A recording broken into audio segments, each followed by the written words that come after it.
Well, welcome. Since I've gone through this spiel before a number of times about my background, I don't think I'm going to go through all of it again, just to say that I did work for the child welfare system in this state for a lot of years when under different names. And I left there in 2004 and worked at the University of Washington for 5 years and at the School of Social Work and taught and ran a training institute there. Then worked for Casey Family Program for 6 years in the headquarters office in Seattle. And then since 2016, been retired and did a lot of training for the next 8 years. And so now this is the first year when I don't have a training contract for all those. So I still do this training, and occasionally others, but not so much. So I'm going to talk here about the subject of infants in foster care. Obviously, this is a big subject, and try to cover various aspects of it today. And so if you have questions or comments, I'll try to stop from time to time, but you don't need to, you can interject at any point with a question or a comment so yeah, we'll talk about it a little bit here. So now I've talked about various aspects of this subject in the past, and even before I decided to do it this time, I had to go back and ask Ryan, maybe I've already talked about this too much or something, but I come back to this subject periodically because it's so important, and it's so important a little bit because of the nature or the characteristics of children who are entering foster care in Washington and around the U.S. So in the U.S. as a whole, in any one year, normally about 20% of children who enter foster care nationally are 0 to 1. But I just looked on the website yesterday, the Early Childhood Courts website, the CCYJ website, and I found the remarkable assertion there that in Washington State, it's almost a third of children. The EEC assertion is that 32% of kids who enter foster care in Washington are infants, which according to their website is the second highest percentage of infants entering care in the U.S. So that's really extraordinary. So that's why I'm going to come back to this. So in a way, infants they're so extraordinary from the standpoint of their vulnerability and their needs and their issues around development and attachment and so forth, which we're going to talk about here. It's almost like that they're a special group of foster kids where there almost has to be, or there ought to be, separate policies and practices that really apply to them and that are developed with the needs of infants in mind. Such a large group, so incredibly vulnerable. You've perhaps heard me say before that in terms of fatalities, both in this, norm around the country, usually from year to year, in the NCANS numbers, that's the federal data on child abuse and neglect that they put out yearly reports called child maltreatment. In those reports, usually year in, year out, about 45% of kids who die in child maltreatment deaths are infants. But the most recent report from the Office of the Ombudsman's Office in this state, the Ombudsman's Office puts out yearly fatality reports. And those are really worth reading. But anyway, the most recent one, 2/3 of children who died from child maltreatment in Washington in the most recent year anyway that has been documented, were infants, 0 to 1. So I want to say that again, not 45% as in the national numbers, but almost 2/3, 65% or more in the most recent Ombuds report. And you also end up, of course, with lots of children who are injured or affected by, particularly about neglect in various ways, who don't end up dying, but in the Ombuds report, those are referred to as near fatalities. That is, they end up in emergency rooms or hospitalized for various reasons. And that number, of course, in recent years has been increasing. Or I'll be very curious now that the opioid epidemic in this country has begun seemingly to recede and really some major declines in the last year or two. whether those numbers of fatalities and near fatalities are also going to begin to decline in Washington. So, within the next few months, there will be another Ombudsman report on fatalities, and I guess we'll have an initial kind of an indication about whether that's actually the case, whether a decline in opioid deaths, generally speaking, for all age groups in the country, is going to also have the hoped for effect of reducing the number of deaths and near deaths of children and children known to the CPS system and other children, of course, as well there. So very, very vulnerable group of kids.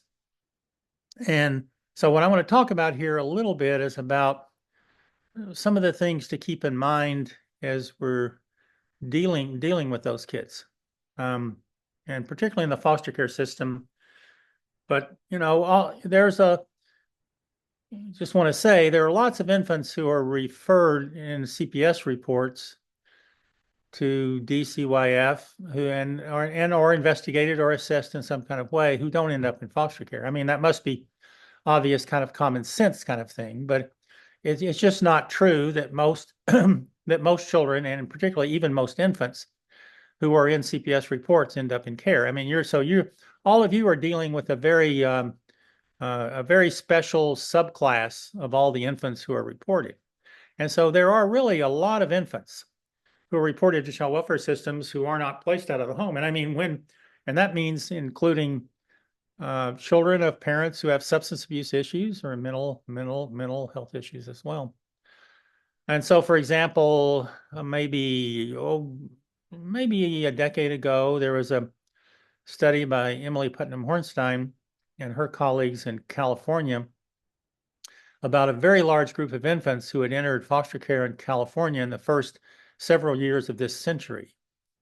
And what that particular study found was that about 80% of more of those kids were not placed out of the home. The placement rate for that group of kids in California was 18%.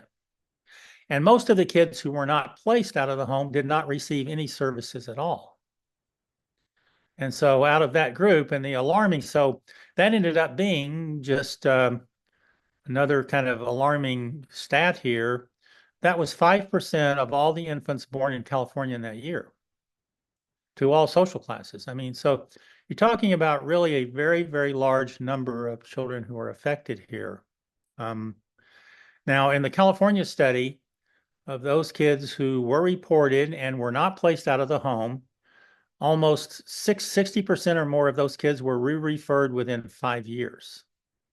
So the re-report rates were very high. And of course, understandable why they were very high, because of course the cases have the classic 4 risk factors: substance abuse, mental health, chronic mental health issues, domestic violence, and/or poverty. Those 4 risk factors in combination. And of course, a lot of kids and a lot of families who come to the attention of the CPS system have all of those factors at one time. Not all of them do, but a number of the families do have all of those factors. So given the fact that the families are loaded up with risk factors, it would hardly be a surprise that even when the cases are opened and some kind of service perhaps is given, cases are closed, that there would be a high rate of re-report here.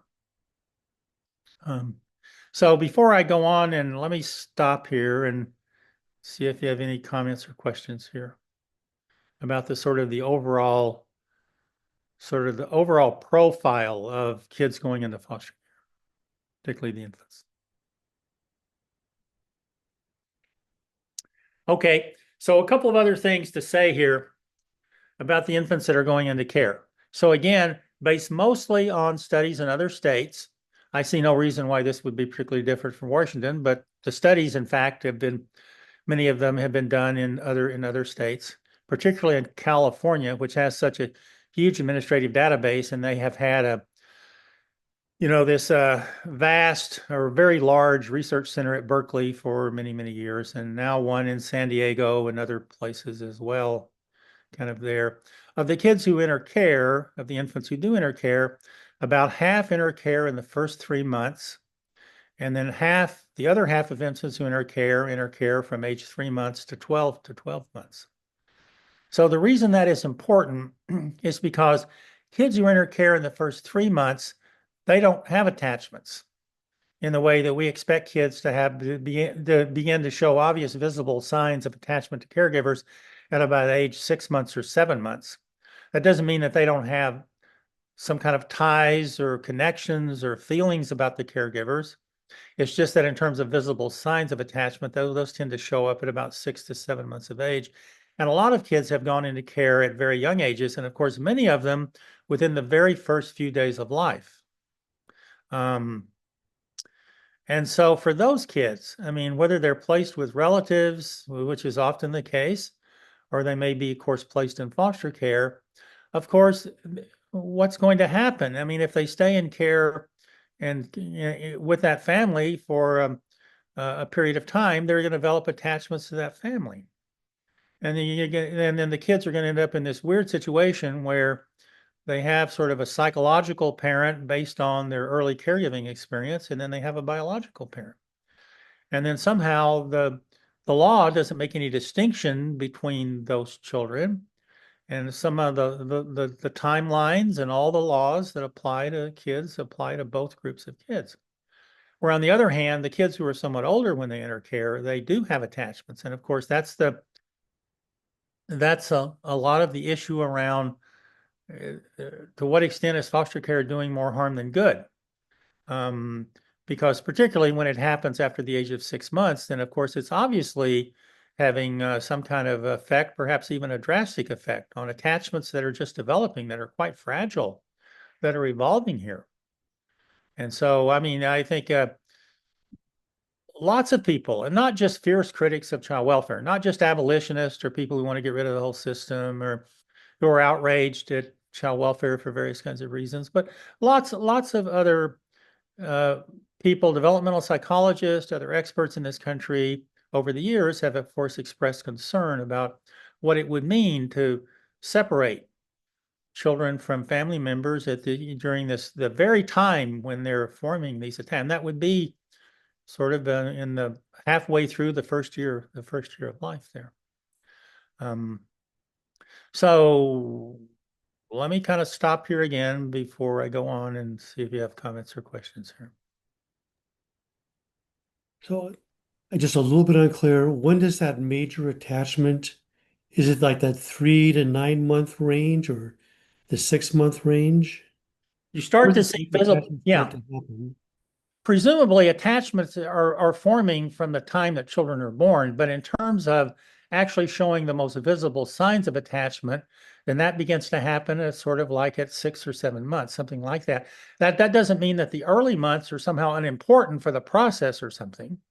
Obviously, that would be important, but in terms of visible signs, from about the 6 or 7 month kind of period of time there. So when you start talking about children having major reactions to separation, that will tend to happen when kids are a few months into life, not in the first few days of life or the first week or month or two of life, but as the attachment sort of thing evolves. Now, because of all the issues that have happened, so many emotionally charged issues related to race and to social justice that have happened in child welfare discussions in recent years, there has been because in past years, issues related to attachment were often used by people who, of course, didn't really want to ever return kids to family members. And so there has been a sort of a backlash to that. And there will occasionally be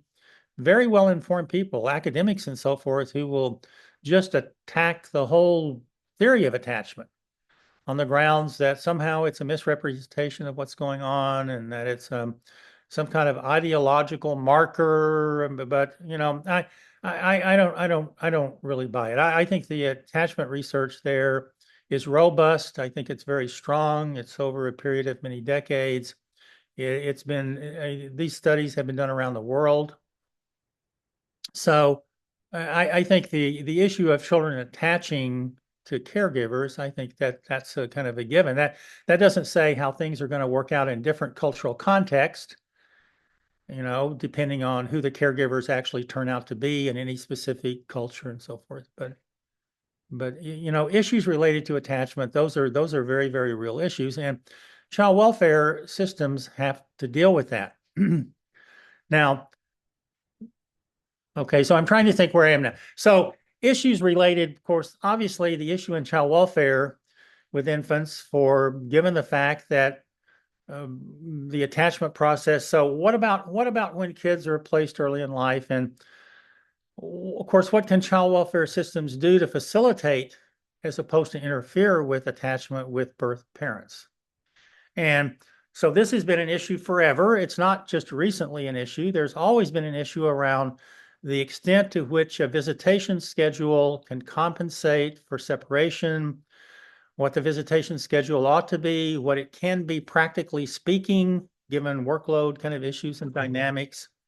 And so there has been an issue for years in Washington and in other states where courts, being very attuned to the possibility that foster care is going to interfere with developing attachments, has wanted to order as many visits as possible within a week's period of time. And of course, that's been very, very difficult for child welfare systems who themselves a lot of times are understaffed to actually be able to accommodate. And so there was a time years ago when I was a caseworker in child welfare, and this would have been in the 1970s and 1980s. It was very common for there to be once a week visits. I mean, no one actually thought that that was adequate, but it was what seemed to be possible. Over the years, many courts evolved to a situation where they were ordering 2 or even three visits a week. And sometimes when child welfare systems were protesting that they just couldn't do this, well, of course, then the courts a lot of times just said, well, you just got to find a way because that's what the needs of children are. So the child welfare system in this state has struggled with this issue for a long, long time. And so even within the last few years, one of the things that I discovered here is that the agency was spending, they had an amount of money that was visited for visitation centers and for transportation to visits and so forth. And any one year, they were spending 4 to 5 times the amount of those budgets in order to have people who would drive kids to visits, who would monitor visits. Sometimes there would be a visitation center. And so there has always been kind of an underlying idea here, and I have been very much of a proponent of this over the years, that to the extent possible, when foster parents and particularly a birth mother, can work together on a friendly basis and without the foster parents feeling threatened by that and without there being, a bunch of conflict about it, much, much easier for the visitation stuff between babies and mothers, particularly mothers, to happen sort of naturally without a lot of agency management. If mothers and foster parents can work together cooperatively, and that means communicate directly by phone and in person. That means a lot of times having the birth mother being able to visit in the foster parent's home, sometimes even daily. I mean, that is an ideal type of situation. And a lot of times, probably for the most part, those kind of arrangements do not occur, but I have known situations where they did in fact occur. So of course it's possible to do that. But it's in my view, it's not something that can be mandated.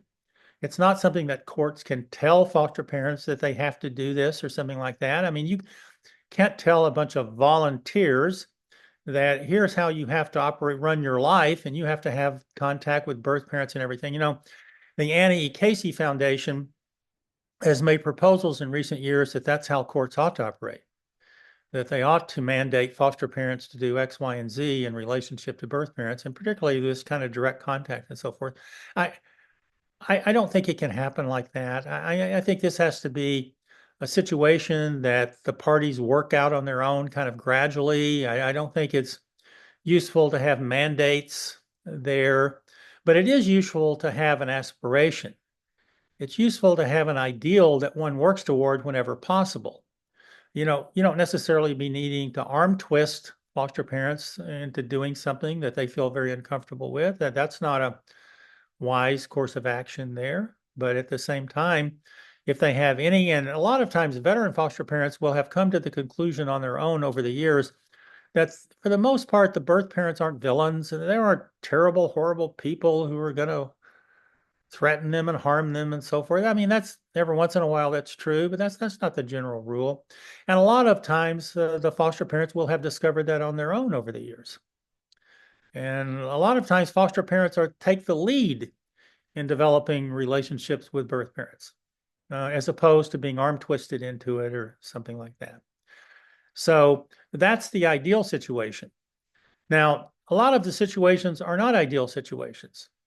But at the same time, you don't have to, end up in arrangements where a birth mother is over a long period of time, weeks or months, visiting a child in the office. What the hell?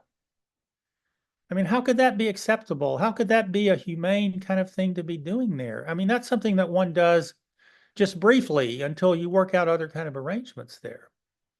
So at times, sometimes visits can be sometimes they can be in relatives' homes. That would occasionally be true.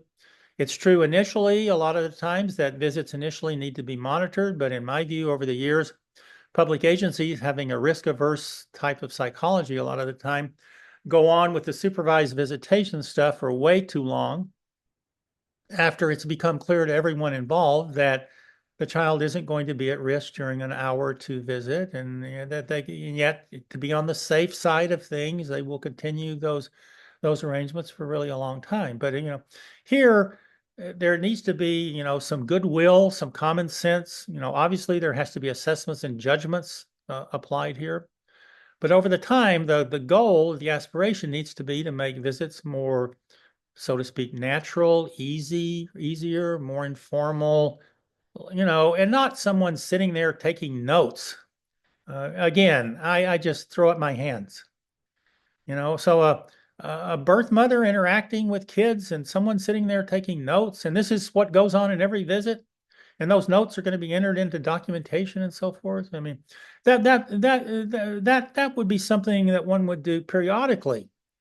Every couple of months, 2, 3 months, maybe someone would attend part of a visit and just to see how things are going and so forth, right?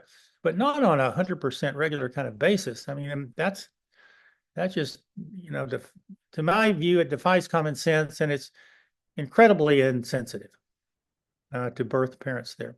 So questions about how to organize visits, practically speaking, given the constraints on resources, on staffing of agencies and so forth. And so there has been an idea for a long time that more visitation is better than less. I mean, probably generally speaking, that's true, but no one really knows is there a major difference in outcomes between 3 visits and 2 visits or 4 visits and 2 visits. There's no research like that. Just as a guideline, the extent to which visits can be frequent and regular and also involve some child care, not just sort of holding the child or playing with the child, but also engaging in feeding and in diapering and in bathing and the kind of activities that are involved in parenting there. So let me stop. See if you have comments or questions here.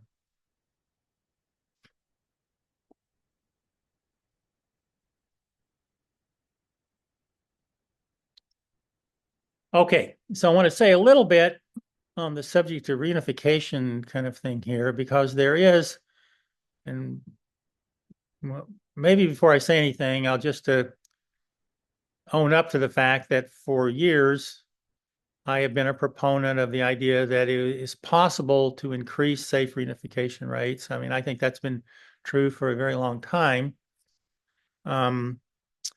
And that, but it also takes some effort and some resources. And so obviously reunification can be done in ways that are unsafe and dangerous, and they can be done in ways that are responsible and that actually are effective here. So there is some research on this particular subject as it applies to infants. And this research is fairly old, but at the same time, it's been replicated a number of times. And the general drift of it goes something like this. The shorter the length of stay, and here we're mostly talking about infants and toddlers, the shorter the length of stay in foster care, the higher the rate of reentry. So I'm going to say that again. The shorter the length of stay in foster care, when you're talking about infants and toddlers, the higher the rate of reentry, up to about 6 months in foster care. And after about 6 months, that relationship no longer is there, at least in the large scale studies there.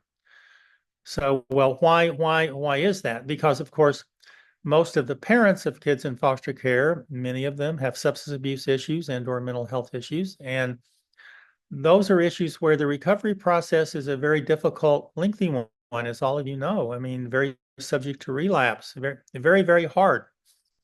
And so just because parents enter treatment and they make initial progress, they're motivated, they're attending treatment regularly, committed to it, visiting regularly, it doesn't necessarily mean that they're, that they somehow have control of their addiction or their substance use or misuse. And so the several months in care thing is a way of getting people established in recovery, in a recovery process, because of course, once kids are returned to the home, then those kind of caregiving arrangements are going to be challenged. I mean, it's tough to take care of an infant, and that's if you don't have a substance abuse or a mental health issue. So that seems to me a very practical sort of a guideline that at least at the very least courts ought to be aware of this research. I mean, even if they chose to ignore it, they still ought to be aware of it. There are findings out there like that. And I also think that, the subject of reunification, that once kids are reunified, the agencies use the language of trial home visits. And then at some point, the child is officially placed back in the home. And then there's a period of 6 months. Really, there's no science-based guideline for this 6 months that, dependency ought to be extended for 6 months after children are returned to the home. If we were using a research-based guideline, it would be longer than that. I mean, it would be a year at least. Because again, the recovery from substance misuse is a very difficult process there and very subject to reverses. And so probably the single most distressing stat that I'm going to offer you here, I'm going to tell you now, having to do with this issue related to infants. And, so probably the best recent large scale study, millions of cases in this administrative database of reentry into care that's been in this study was kind of published, I think, in 2017 by scholars at Chapin Hall. That study found about a 27% reentry into care rate for all children reunified with birth parents out of legal proceedings, out of not all reunifications out of legal structure. So about 27%. But the reentry rate for infants in that study was 36%. To say this again, the reentry rate for infants was so more than a third of infants were coming back into care. And this was a decade ago or something. And of course, things could have changed for the better here, but it just says that whatever the reentry care issue is for most children in foster care, it's going to be more and higher and more difficult for infants, right? And that partly is an issue related to their age and their vulnerability, but it also is an issue related to why are they entering care in the first place, which a lot of times is going to be related to substance misuse issues. And so the two main reasons then that children come back into care are relapse, that would be sometimes combined with abuse or neglect, sometimes not. And the other one for somewhat older kids would be behavioral problems of children. Because of course, what happens with a lot of the kids is that the parents just can't manage the behavior. So in that particular study, by the way, just FYI, the reentry into care rate out of kinship care for all ages of kids was 21%. So that's, in my opinion, that's kind of distressingly high, but at the same time, it's lower than, it's lower than the 27% overall rate there. Dee, that was going to be my question. Is there any difference between foster care and kinship care? And Generally speaking, kinship care is more stable. But this is sort of that's the main finding. It's not the only one, but it's the main finding about kinship care over the years.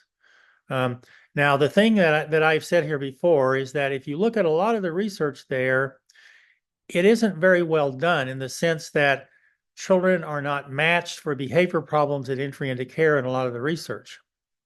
And so what you generally find is that kids in foster care have more behavior problems on average than kids in kinship care. So given that, it wouldn't probably be a surprise that there would be higher rates of reentry into care for kids reunified out of foster care, right? However, there have been a few studies that have actually controlled for behavior problems of children as they enter care. And even when the behavior problems are controlled for, kinship care is still on average more stable than non-kinship care. The issue around behavioral outcomes for kids, that's very mixed. And so I occasionally hear assertions that children in kinship care do better on developmental outcomes of various sorts. Depends on the study. Depends on the study. That's true in some studies. It's not true in others. And so it isn't a finding that one can take to the bank. And because again, this is one of the subjects in child welfare that's just a huge amount of research has been done on this, both on reunification and on the issue of kinship, the benefits of kinship care versus non-kin care. And so many of the findings are kind of mixed, but the finding on stability, that tends to be robust and replicated kind of over and over and over again. That doesn't mean that kinship care is perfectly stable, as I've already said here. Now, you end up with situations there.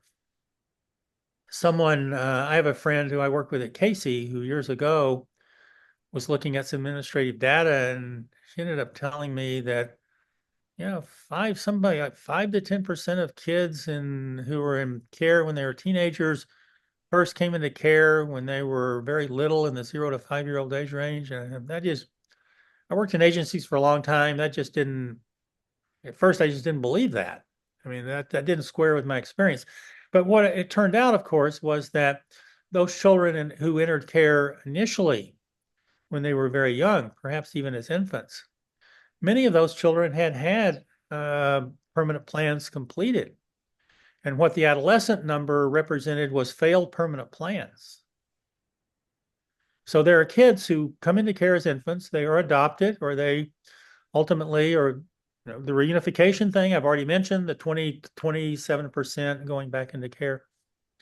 And some of the kids end up in guardianships, and then sometimes those placements are stable for years. And then when children get to be adolescents and they start to have issues related to adolescent development, some of those placements fail. And you end up with kids then who come back into care in their teenage years after being in a permanent plan for a long, long time. So the permanent planning failure rate, if you look at all kids who enter care, and again, the kids who have legal structure, and then look at what percentage of those children end up with completed permanent plans, it is somewhere between 85 to 90% of kids. There is about a 10 to 12%, a little bit more in some studies, 10 to kids who end up with failed permanent plan, that is, they end up in foster care without a completed permanent plan. And they're aging out of care. And some of those kids, to say this again, first entered care when they were very, very young. Can I interject here? Yeah. I'm wondering if that goes clear back to attachment issues, possibly because many a bio parent, myself included, would like to have given my teenager away because it's so difficult at times, but you just have a strong attachment, you and the child, so you get through it. Yeah. So I'm just curious if that might have to do with the interruption of attachment when they're young. Yeah. And I think that there is a strong argument to be made that whatever the benefits of foster care, and I think there are some. I mean, I think the tendency in recent years to, condemn foster care in a blanket kind of way as being bad for kids and everything. I don't agree with that. But I think that foster care does in fact have a downside, and particularly to say this again, when kids are very, very young and they're in the developing attachments, clearly, the kids are being placed at a time when the placement itself is going to interfere with that, even when the visitation arrangements are ideal. Um, so here I want to tell you, so yeah, so that's a downside of foster care. And that is another reason why child welfare systems need, whenever possible, to be finding other ways of maintaining the safety of children other than placing them in foster care whenever possible. And of course, the main other way in this state in recent years has been the pregnant and parenting women treatment programs. And that is on there are only, to my knowledge, 3 of those but so this is such a distressing subject because these programs have been around for 15 to 20 years. So these are residential programs where mothers retain custody of children and while they are in treatment, and so they're in treatment, but at the same time, their care of the children is supervised. There are staff there, so it's a way of maintaining the safety of children while mothers are in treatment. So these are expensive programs, and that's why states probably haven't made major league investments in them. But in fact, they could have made investments. There have been so many fewer children in care in Washington State now compared to 2018 in the last 7 years. I mean, something like a 40% reduction in placement, something like that. That's a tremendous amount of money. I mean, all that, those foster care savings, much of that could have been reinvested in things like PPW programs and in ways of maintaining children. But for the most part, that didn't happen. And the reason it didn't happen is because the policymakers were very interested in taking those savings and applying it to other needs in the state.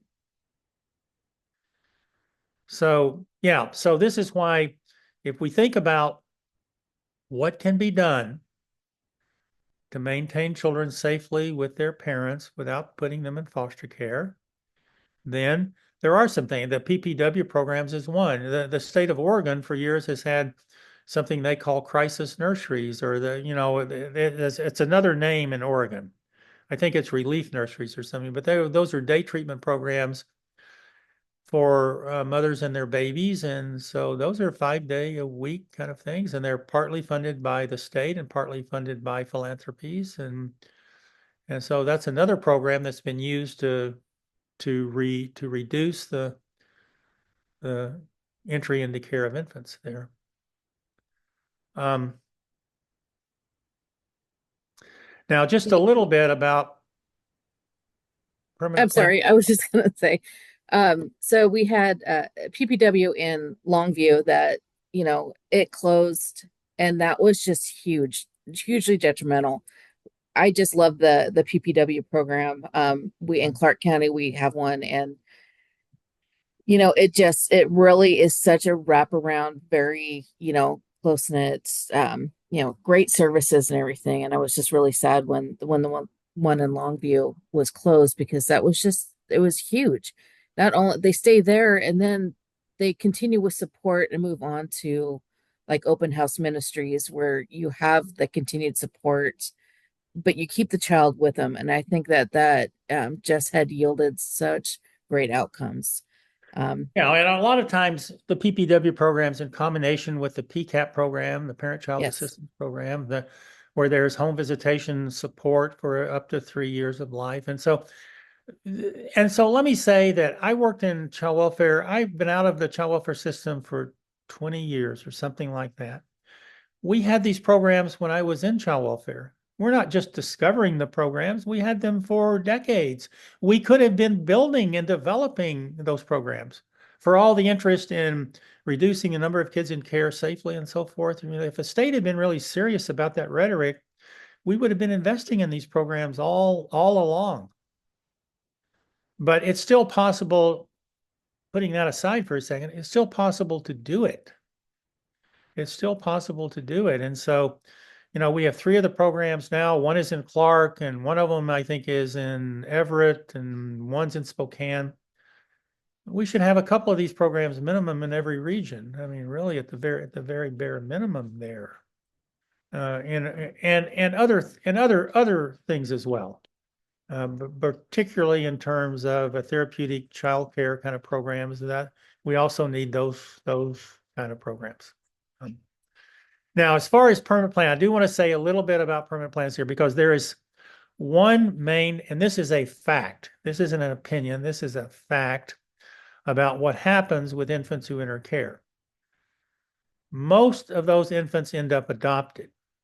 Majority of those of infants who enter care, and the rates of adoption are higher for infants who enter care in the first 3 months of life than from age 3 months to 12 months. But here you're talking about, and this was, several years ago when the center that I was at the University of Washington did a study of this, and it was something like 57% of infants who entered care in that study were being adopted.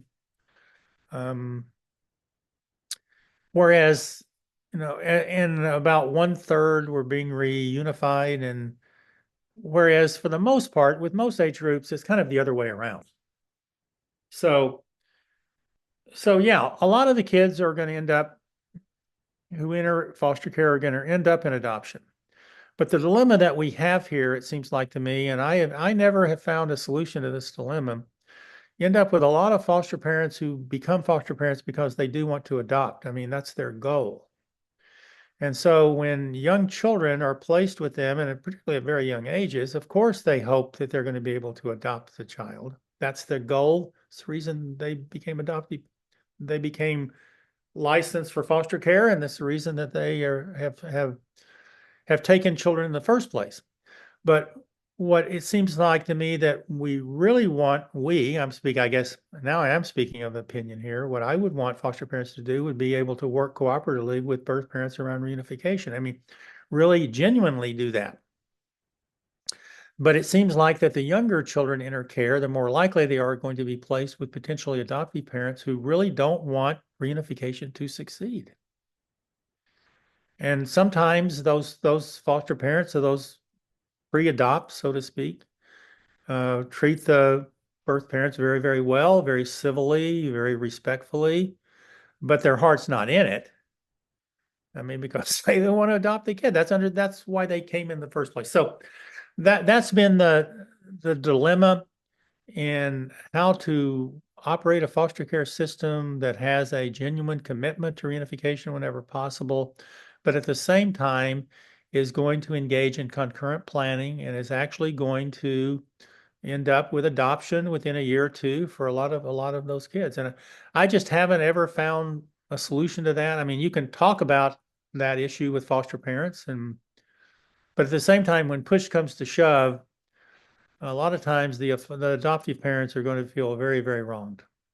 And they just somehow feel that, that there was an implicit promise and somehow the agency is violating that. And sometimes they may have very genuine reasons to be concerned about the safety of the kid. So of course it's true that there have been kids reunified who have been harmed or killed in this state as in other states. I mean, that of course has happened.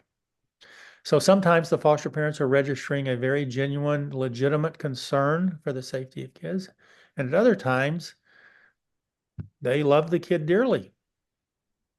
And it may well be in many of those cases that the children are actually really attached to them rather than the birth parent, if they entered care in the first few days of life, especially. Really quickly, because this gets one of the fundamental things that I hear all the time, especially from foster parents, is this idea that, but the child is attached to me. And that especially with those young infants where they're wanting to adopt, and oh my gosh, if we disrupt that attachment, horrible things are going to happen to this kid later on in life. Is there any research? Because all the research I've done on attachment is like, yeah, they're going to have some problems growing when they get older, like attachment difficulties, but that's not to the level of, like, say, a reactive attachment disorder or. Oh, no.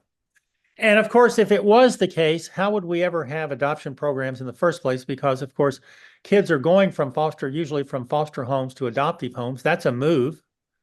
So no, it's not true. So years ago, for example, that for many years, the leading expert on attachment and issues in this state was a therapist named Vera Fahlberg.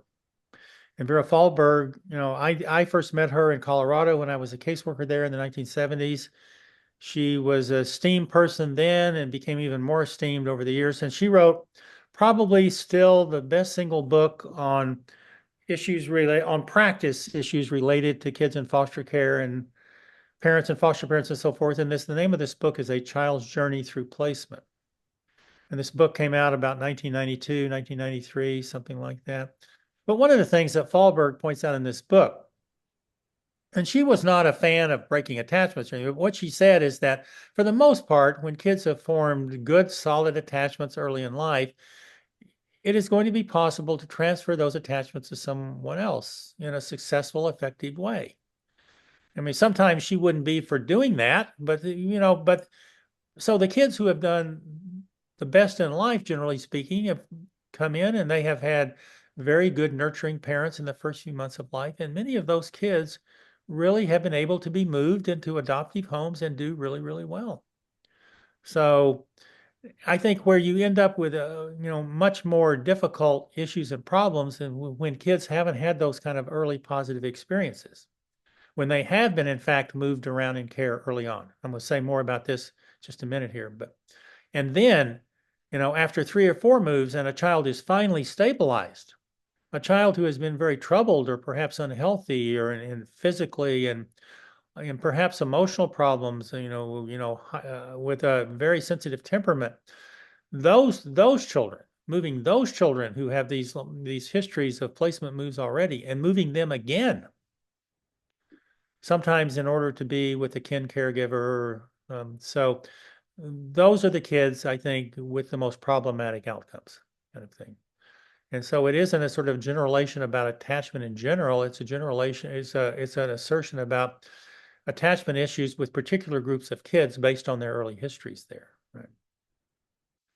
Now, one study that I do want to refer to here, and so I am guilty, like a lot of other people, I guess, in cherry picking studies because I do tend to go for the studies that I think are the best. And sometimes those are ones that I tend to agree with, or sometimes I agree with them because I think the studies are great. And this particular study is by a researcher, a physician named Bada. And this study came out in 2008. You can find it online. I found it today. I had to work at it a little bit, but it was in the Journal of Developmental and Behavioral Pediatrics in June 2008.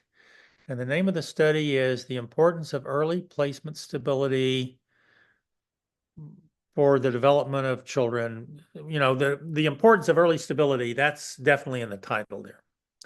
And so you can Google it online, but I just want to talk about this study just a little bit to get the main point of the study across here.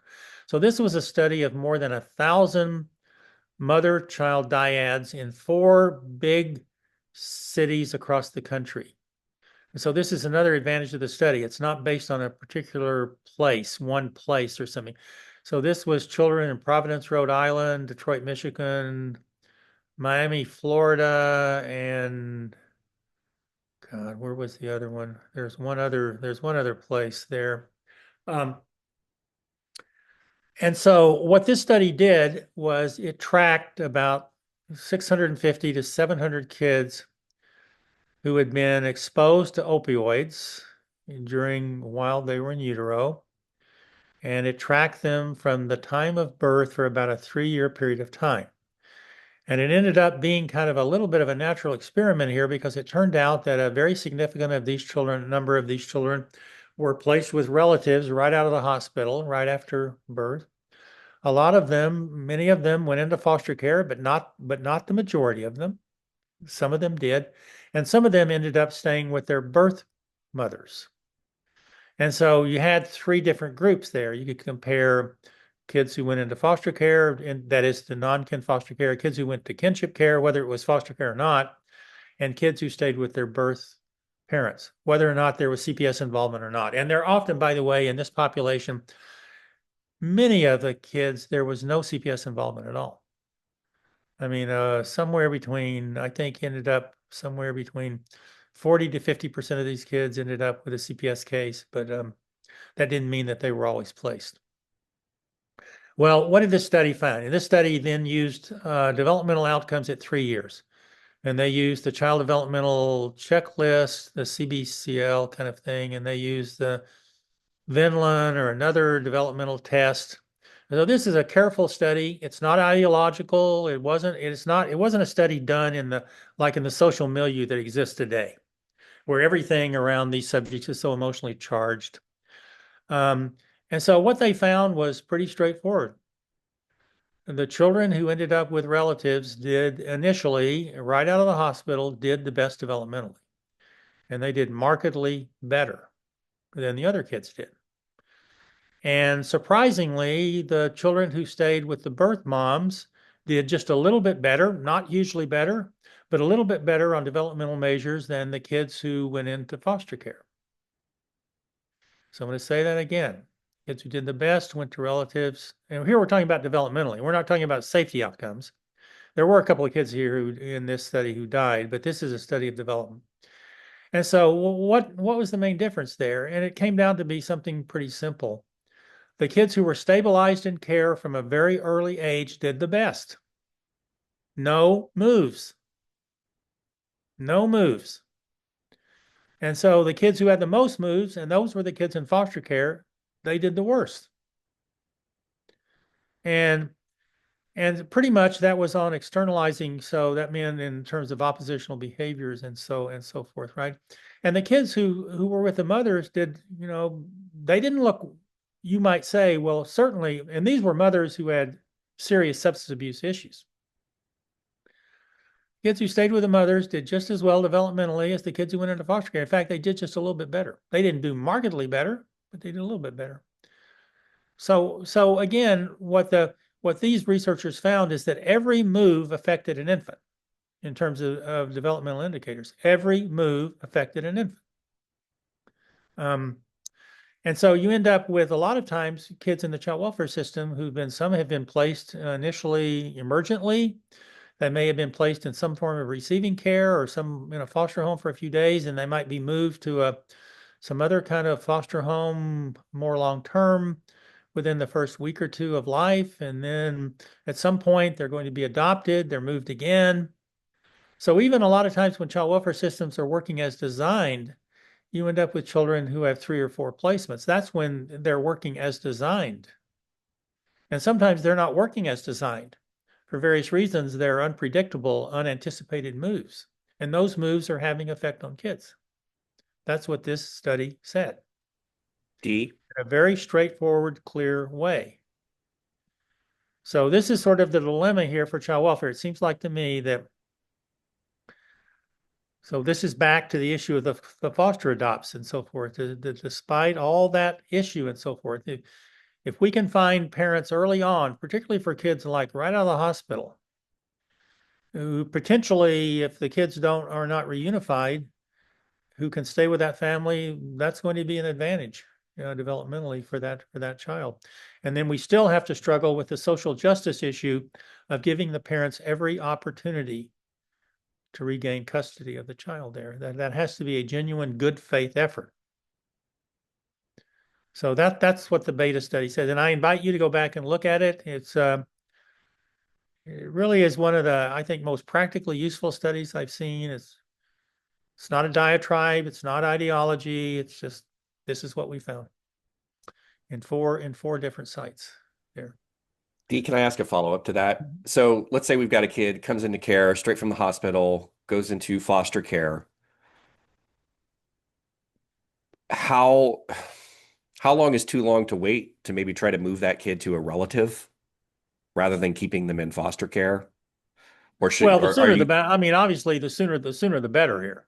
How long is too long, though, would you say? Yeah, well, and I don't know the answer to that. I mean, I don't know that if there's a research-based answer, I don't know what it is exactly there, right? But so you end up with these knotty issues in child welfare about relatives who weren't weren't there initially or didn't appear to be there, or maybe the agency didn't really seek to find them. Somehow after months or sometimes after a year or two, they're coming forward and say they want to adopt kids, and so they don't necessarily even have a lot of times a relationship with a child, but they want to adopt, and then you end up with this question about what's the best thing to do, maintain the family relationships or maintain the attachment of the child who's been in care for all those years.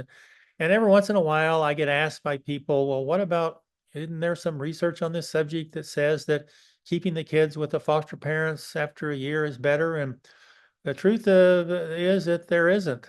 This is a social value question.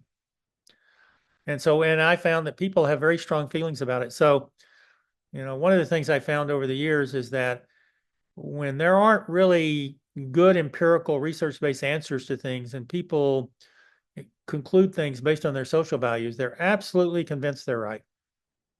They're totally convinced they're right on this particular subject, even when they can't point to evidence there. And they just view that the evidence must say X, Y, and Z. But in this particular subject, it doesn't. So you're going back, I think, a lot of times to the question of there is more information and knowledge about the type of early histories that make it possible to move kids successfully without harming them. And I've already talked about that to a certain extent there. And that's how a lot of times when I was an administrator, I do want to say this, that I used a guideline of a year. If a child had been with the family for a year, and then a relative came forward after that year and said, well, we want to adopt the child, my answer was no. But that was my answer. A lot of the staff did not agree with that. Even then, that was a very contested kind of an issue there. Now, and I think I have said here before on other occasions that it's not just a lot of times a question of whether to maintain an attachment between a child and a caregiver. There's also the issue of sibling connections. And it turns out that sibling connections have a very powerful effect in a beneficial way across the lifespan. So I've occasionally ended up causing kids to be moved after this year guideline kind of thing in order to maintain a sibling connection kind of thing there. So that turns out to be, and that is a very research-based thing, the power of sibling connections across the lifespan here. Cheryl, did you have a question? Yeah, just a quick one. Is it the kinship element or is it the stability element? Like we have a child who's been with the same caregiver, foster caregiver since birth, and he's 15 months old, and mom is making strides, and he's had visits with mom all along. Like it's not kinship, but they're not a permanent placement option. I mean, it's very rare that happens, but they're not in it to adopt. I feel like that probably gives that child as much stability as the kinship, Well, yeah. Yeah. Well, sure. Yeah. I mean, yeah, we're talking here about it's the stability that we're going for. It's not, I mean, at least that would be my thinking. I mean, I think there are some people who view this in some other kind of context, who view that just that a child's identity has some relationship about the maintenance even of a community or of a tribe or something like that. And that's a little bit of a different kind of an issue there. But when we're talking about the needs of a specific child, we're talking a lot of times about the stability, assuming, of course, that the child has received good nurture. And that's an important caveat there. I mean, stability isn't going to have a great advantage if a child is being mistreated in care. I mean, that's something else entirely. And that's why, the whole question about, well, what about the damage done to children who are removed from the home, regardless of the maltreatment and so forth? Well, the effects of placement on children has everything to do with the nature of the relationships they had at the time they were placed. So it isn't this, so there's some automatic dose of trauma that's administered to every child who's removed from a birth family. That's just not true. Very, very dependent on the nature of the relationship they had with birth parents, before they were removed. So child removal can be very devastating to kids. That's very, very true. And at the same time, it can also save their lives. So I guess the last thing I want to say here, and maybe it's just a little issue about children's attachment styles, and we don't have a lot of time, but I do want to say this because it is important, is that there's a lot in the literature on this particular subject, and I'm going to talk about it maybe more at some other time, but the main point I want to make at this point is that children don't really have an attachment style the way they respond to a caregiver in an organized type of way until they're about a year old. So if you end up hearing, various supposed experts talk about children having some kind of secure attachment or something like that, and they're 6 months old, that's baloney. So at a year old, right? And so the attachment styles, or the hope for positive attachment style is a secure attachment, and that means that children feel safe with people, and that is then when in distress they turn to the caregiver for help.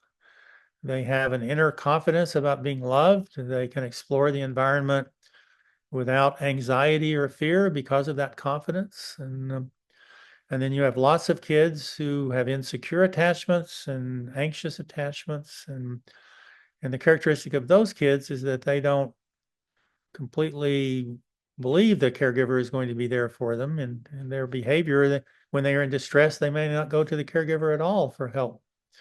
They may have learned to be a little stoic by the time they're, a toddler kid. And there are kids who have ambivalent attachment styles where they may follow a foster parent around on their heels at all times. That's a form of insecure attachment, sort of the ambivalent, as opposed to the anxious attachment stuff. And then a lot of kids who have really had severe histories of maltreatment, they have what's called disorganized attachment issues, where they don't have a coherent strategy for how to relate to a caregiver. And those are the kids who tend to have the most difficulty in behavior and emotion regulation. And so I think it's helpful. These attachment styles are not really that difficult to recognize. I mean, and so I think it's helpful to be able to recognize them when you visit children. And so one of the good pieces of news here from the research is that it is possible for kids who enter foster care with insecure attachments in the first year of life to gradually develop a secure attachment style over time, depending on the sort of the care that they receive from either a foster parent or from an adoptive parent. That is, it's possible to reverse a negative attachment style and to turn it into something positive there, depending on how the child is parented then. So what we don't want to happen, last comment, we don't want foster parents to be reinforcing bad developmental events. So we don't want foster parents to be, giving kid approval for being little stoics at 18 months of age. So if a child is hurt or in some way, anxious or distressed or sick or something, we want children to turn to a caregiver for help. That's what it means to have a secure attachment style. I trust the caregiver is going to be there for me. We want kids to act like that. We don't want kids to sort of get hurt and go lay on their bed and put their thumb in their mouth and then have a foster parent praise the kid for being a little stoic who can put up with a lot of pain. That's reinforcing the wrong thing. That the kid is on a bad developmental trajectory there. And we don't want kids who have ambivalent attachment styles. We don't foster parents to become, no one likes a child on their heel at all times, but to turn around and yell at them or smack them or push them or something like that, that just is doing damage there. So we want foster parents to know something about this. And I had mentioned that before in trainings that the Deborah Gray book, Nurturing Adoptions, is the best single book on this particular subject for caregivers and for professionals and for people like yourselves, because it's very practical and it's oriented to developmental age. So you can get it in paperback. Again, it's Nurturing Adoptions, and the author is Deborah Gray, and she has a very clear description of what it means, or what an attachment style means. And it's just to say one more thing here. An attachment style at 12 months of age is a survival strategy. It's how infants have decided implicitly to stay alive in the world. This particular way of relating to a caregiver is going to increase my chances of survival. That's the meaning of having an attachment style, or lacking one altogether, as in the disorganized attachment kind of thing. So, and that there is a very fascinating body of research that shows the relationship between children's attachment styles in from age 1 and so forth and onward to the way young teens and young adults relate to romantic and intimate partners in their late teens and early adult life. So, short version, whatever the attachment style is at age 12 months, that's the attachment style that one is likely to show in romance.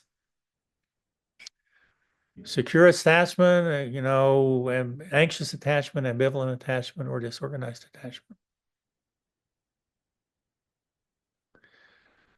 Okay, I think I'll stop there. And I talked with Ryan. We agreed that we're going to skip the month of July here as far as training goes, take a little break here.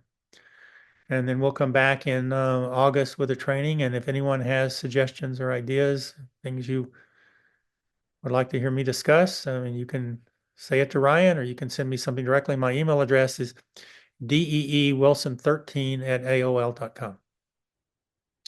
And I'm perfectly willing to respond to questions or comments or even to arguments, or, you don't agree with X, Y, and Z, that's fine. So again, deewilson13@aol.com. Just a quick comment. In going to court and writing court reports, it's really helpful for me to be able to cite a study instead of just saying there's a 27% better chance, etc. It would be helpful if you could put together maybe just a quick list and post it somewhere of some of the main studies you've mentioned here. Yeah, I will. And in fact, that's a good idea. And in fact, I've even got the studies, some of them, like I have that one that I can send Ryan, but I will do both things. I will put a list together of the studies that I think are good, including the beta one I talked about here. And I'll also send the studies that I have. In addition, I will send the studies that I have to Ryan. And I'll do that within the next week. Right. Thanks. Thanks so much, Dee. Have a great weekend, and we'll see you in August. Okay. Bye-bye. Thanks, everyone. Thank you.